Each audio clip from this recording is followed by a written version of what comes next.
ఈరోజు వాళ్ళతో మాట్లాడిపిస్తా. ఎందుకు అనంటే వాళ్లకు కూడా పథకాలలో ఉన్న గొప్పతనం అర్థం కావాలి, అర్థం చెయ్యాలి. అందుకే మీరు మిమ్మల్ని విజ్ఞప్తి చేస్తున్నా, రిక్వెస్ట్ చేస్తున్నా, వాళ్లకు అవసరమైనప్పుడు మైక్ ఇచ్చి వాళ్ళని ఎప్పటికప్పుడు మాట్లాడించాల్సిందిగా నేను కోరుకుంటున్నాను అధ్యక్ష. అదే విధంగా అధ్యక్ష, గవర్నర్ ప్రసంగము కాంగ్రెస్ పార్టీ మేనిఫెస్టో లాగానే ఉందని మరి పెద్దలు చాలా అనుభవజ్ఞులు కడియం శ్రీహరి గారు, వారి పట్ల నాకు గౌరవం ఉంది.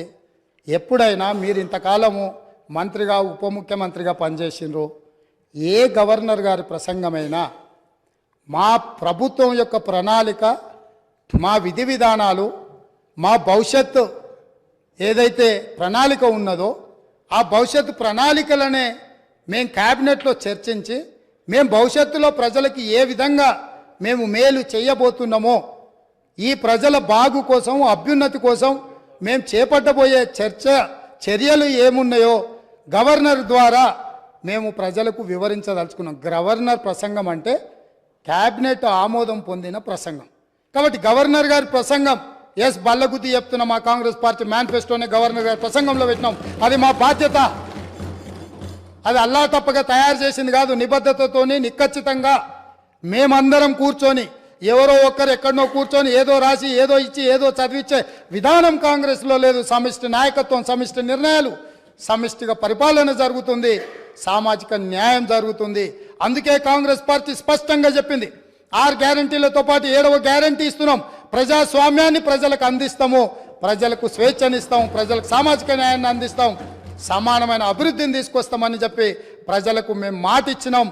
2004 నుంచి 2014 వరకు తీసుకొచ్చిన సంక్షేమ పథకాలు, అభివృద్ధి పథకాలు ఈరోజు హైదరాబాద్ నగరంలో ఉన్నాయంటే ఔటర్ రింగ్ రోడ్ వాళ్ళు కట్టినరా అధ్యక్ష? అంతర్జాతీయ ఎయిర్పోర్ట్ వాళ్ళు కట్టినరా? మెట్రో రైలు వాళ్ళు కట్టినరా? హైదరాబాద్కి కృష్ణానది జలాలు వాళ్ళు తీసుకొచ్చిండ్రా? హైదరాబాద్కి గోదావరి జలాలు వాళ్ళు తీసుకొచ్చారా? హైదరాబాద్లో ఈరోజు తీగల వంతెన మీద ఫోటోలు దిగుతున్న వాళ్ళు ఆనాడు కాంగ్రెస్ పార్టీ అధికారంలో ఉన్నప్పుడు చేసిన ప్రణాళికనే అన్న సంగతి అప్పుడే మర్చిపోయిందా? ఇవాళ మీరు నెత్తి మీద నీళ్లు చల్లుకున్నంత మాత్రాన గోదావరి తాగునీటి జలాలకు ప్రణాళిక పెట్టింది ఎవరు? ప్రారంభించింది ఎవరు? పనులు ముందుకు తీసుకొచ్చింది ఎవరు అధ్యక్ష?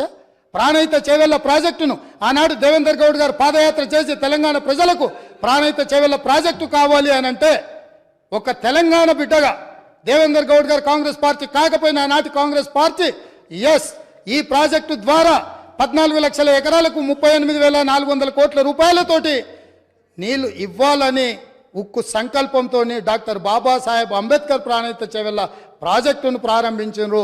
పెద్దలు వెంకటస్వామి గారి సూచనతోని ఆ పేరును పెట్టినరు.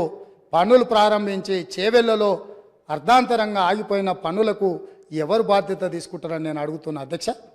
ఆనాడు కాంగ్రెస్ పార్టీలో ఉన్న నాయకులు చిన్నారెడ్డి గారు లాంటి వాళ్ళు మాట్లాడడం వల్ల పాలమూరు ప్రాంతానికి, రంగారెడ్డి ప్రాంతానికి సాగునీటి ప్రాజెక్టు నిర్మించాలి, సాగునీరు తాగునీరు ఇవ్వాలి అని పాలమూరు రంగారెడ్డి ఎత్తిపోతల ప్రాజెక్టుకు 2013లోనే మంజూరు ఇచ్చి పనులను సర్వేలు చేయమని ఆదేశాలు ఇచ్చి దానికి పునాది రాయి వేసింది కూడా కాంగ్రెస్ పార్టీ కాదా అని నేను అడుగుతున్నా. ఉమ్మడి రాష్ట్రంలో చివరి జీవో నెంబర్ 69 నారాయణపేట కొడంగల్ ఎత్తిపోతల పథకానికి 8.5 టీఎంసీలతో 1,500 కోట్ల రూపాయలతో 1,07,000 ఎకరాలకు సాగునీరు తాగునీరు ఆ ప్రాంతానికి అందించాలని ప్రాజెక్టు ఆమోదిస్తే నికర జలాల కేటాయింపుతోనే ఆనాడు గవర్నర్ గారు జీవో ఇస్తే ఆ జీవోను ఈనాటి వరకు తుంగలు తొక్కిపెట్టి నారాయణపేట కొడంగల్ ప్రాంతాన్ని ఎడారిగా మార్చింది వాళ్ళు కాదా? ఈ వివక్ష వీళ్ళు చేసింది కాదా అని నేను అడుగుతున్నా అధ్యక్ష. ఇదేనా ఈ తెలంగాణ రాష్ట్రంలో తెలంగాణ వాడు ముఖ్యమంత్రిగా ఉండి తెలంగాణ ప్రాంతాన్ని పరిపాలిస్తున్నాడు అన్నప్పుడు ఎందుకు మా ప్రాంతాలు వివక్షకు గురైనాయి? మా ప్రాంతాలు ఈ రోజుకి వలసల ప్రాంతంగా ఎందుకు ఉన్నది? ఈ వలసలకు, ఈ చావులకు వీళ్ళు కారణం కాదా అని నేను అడుగుతున్నా అధ్యక్ష. అదేవిధంగా ఈరోజు నేను మాట్లాడదలుచుకున్న అధ్యక్ష, తెలంగాణ రాష్ట్రంలో డ్రగ్స్ మహమ్మారి లేకుండే, తెలంగాణ ఉమ్మడి రాష్ట్రంలో డ్రగ్స్ గురించి చర్చలు లేకుండే, గంజాయి మత్తు లేకుండే, లిక్కర్ కూడా అతి తక్కువగా ఉండే. కానీ ఇవాళ ఏ పేపర్ చూసినా, ఏ టీవీ చూసినా గంజాయి మత్తులో దాడులు జరుగుతున్నాయని, సింగరేణి కాలనీలో 6 సంవత్సరాల పసిగుండను గంజాయి మత్తులో రేపు మర్డర్ చేస్తే ఈ ప్రభుత్వం అచేతనంగా ఉండిపోయింది. ఈరోజు